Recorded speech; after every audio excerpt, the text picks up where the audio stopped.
¿Qué tal, Ramiro? ¿Cómo estás? ¿Qué tal? Es un gusto.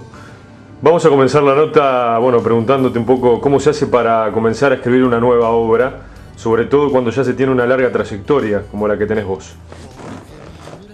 Yo no sé en qué momento exactamente empiezo a construir la obra que viene, una nueva obra, ¿no? Porque las obras primero están en la idea, y esa idea no siempre es muy concreta, a veces es una idea un poco difusa, otras veces no. Entonces a veces uno se sienta a materializar algo que ya ve clara y nítidamente, y otras veces se sienta un poco a divagar, a dejar ir la pluma a ver qué pasa, ¿no? La nueva obra que yo voy a publicar, el nuevo libro que voy a publicar en septiembre, que se llama El bosque de Pseudo, ojalá lo pueda publicar antes de septiembre, pero está previsto para septiembre.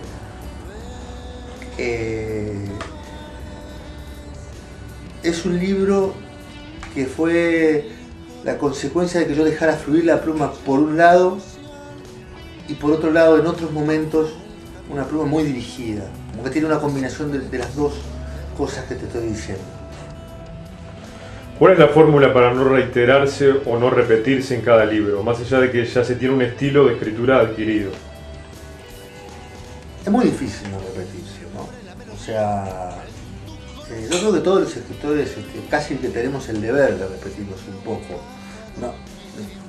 No mucho, pero ¿qué quiero decir? Uno se parece a uno mismo.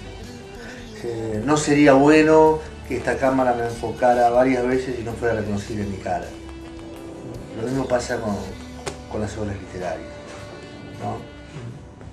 Aún así, una cosa es repetir ciertas temáticas, repetir ciertas cosas, otra cosa es ya hacer 30 veces el mismo libro. Autoplagiarse. Claro. Pero ojo, mucho cuidado con eso que llamás autoplagiarse, porque hay gente, por ejemplo, que dice, por ejemplo, una vez vi un periodista que le dijo a Charly García que él se había copiado a sí mismo, pero si se copió a sí mismo querían que lo hizo. Ya que tocaste el tema de Charly García, ¿qué opinión tenés sobre él? Es un artista que me marcó de muy joven. Es una persona que, sin conocerlo personalmente, yo quiero mucho. Por eso a veces me defiendo de su parte más caótica. Yo no lo conozco personalmente, pero siento un amor entrañable por él. Entonces a veces cuando aparece ese Charly caótico me caotiza a mí. ¿Sentí que te contagia? Me contagia. Entonces como me contagia yo me defiendo. Y ahí acudo a otros referentes muy grandes en mi vida, como puede ser Spinetta, como puede ser Los Redondos. Otros referentes que no me contagian ese desequilibrio.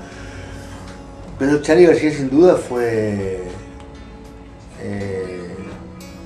una figura muy relevante en mi vida, y en parte lo sigue siendo, solo que, como te digo, para no mimetizarme tanto con un personaje que tiene cosas difíciles, sin criticar a nadie, pero cosas difíciles, uno a veces pone una distancia. ¿Cómo lo ves hoy en día, Charly? Me alegra mucho que esté tocando y no internado, ¿no? Si está mejor, si está peor, eso lo sabrá él. Pero me alegra verlo libre y en acción. Volviendo un poco a la obra literaria, en este último trabajo hay más rock and roll que en otros anteriores, ¿no? ¿A qué se debe esto? Enero fulgurándose de una astronomía. No, lo que pasa es que enero fulgurándose de una astronomía, yo coloqué algunos textos del libro de los trabajos que yo hago para La República, para el suplemento de Cultura Rock. Entonces eso motivó que haya varios textos que hacen referencia a artistas de rock. ¿A tu beta más rockera? Sí, porque yo hago rock también, ¿no? O sea, yo siento el rock, vivo el rock. Quiero el rock, aunque no me embandero mucho con el rock, ¿no? Tengo ciertas discrepancias, nunca participé del lema sexo, droga y rock and roll, ¿no? Es algo más. Sobre todo no con la droga, ¿no? Sin querer darle cátedra a nadie, pero fue algo que nunca pasó por mi vida, ¿no? ¿Qué significó en tu vida que un prócer como Luis Alberto Spinetta te reconociera como uno de sus autores predilectos? Fue una enorme alegría porque lo admiro, lo conozco personalmente, lo quiero. Y yo sabía que mi trabajo a él le interesaba, pero por ahí no pensé que tanto, ¿no? Porque cuando me comparó con artistas que yo admiro mucho, ¿no? Me gustaría saber algo de tus inicios. ¿Qué te llevó a escribir? ¿Por qué podrías haber sido escribano o abogado, un buen 9, hablando de fútbol? Eso es lo que dicen. No, eso dicen, pero en realidad no. Yo escribo desde los 3 años y nunca fui tan buen 9, ni tuve condiciones para la abogacía, ¿no? Quizás son las vocaciones que nos atribuyeron otros, pero no las de uno, ¿no? Es decir,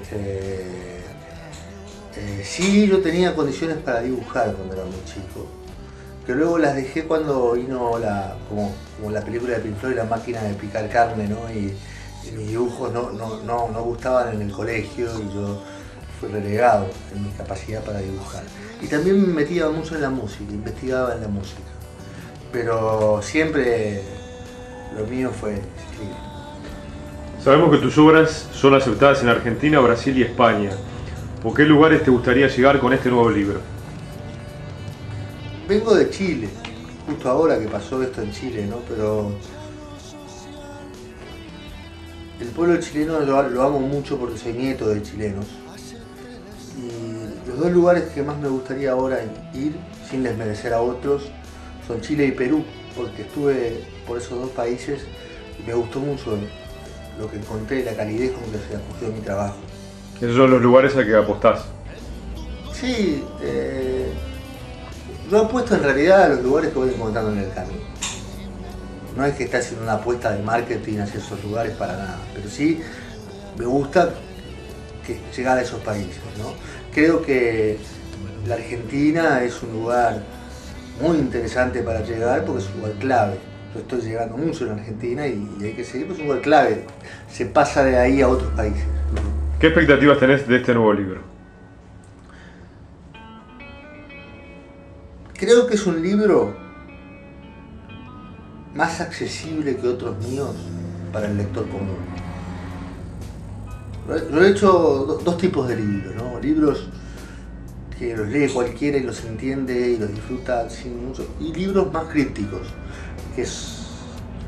que hay gente que los disfruta y hay gente que dice esto no lo entiendo, ¿no? Yo lo hago conscientemente, no es que no me pueda hacer entender, es parte de mi oficio, ¿no? El Indio Solari decía, la poesía es críptica. Cuando lo criticaban porque sus canciones eran crípticas, decía, la poesía es críptica. O sea, yo cuando soy críptico no es porque no sea capaz de expresarme con claridad, sino porque creo en el poder mágico, mántrico, de un mensaje críptico. ¿Cómo te gustaría que te recuerden dentro de cientos de años? Dentro de cientos de años sería demasiado ambicioso, ¿no? Pero me gustaría sí que los amigos me recordaran por el que fui. Por supuesto que uno tiene ego y a ese ego le gusta que recuerden la obra que uno hizo, pero más allá de eso, me gustaría que mis amigos, mis mejores amigos, me recordaran por el que fui. Regresemos un poco al libro. ¿Por qué el título? Y contame cómo fue el proceso del mismo. Eros fulgurando según la astronomía es un título arbitrario prácticamente, porque en realidad no es un libro que hable mucho de erotismo. Pintó. Creo que es Eros, más que Eros como sinónimo de energía, lo puse, ¿no? Fulgurando, brillando. Hay gente que me pregunta por qué no puse brillando y puse fulgurando, una palabra más rara. Yo no soy muy racional a la hora de poner los títulos. Entonces es un poco lo que pasó por mi cabeza. ¿No lo haces? A veces he puesto títulos más racionales, en este caso el título es muy racional. ¿En qué y en quiénes te inspiraste para escribir? Este libro en concreto, Eros fulgurando según la astronomía, me inspiré en muchas cosas. Hay un texto dedicado a la madre de mi hijo, hay un texto dedicado a Concha, y hay textos dedicados a múltiples cosas de la vida, ¿no? A la película de Álvaro Vuela, a Alma Mater, una película muy linda. Después a varias, a cosas variadas.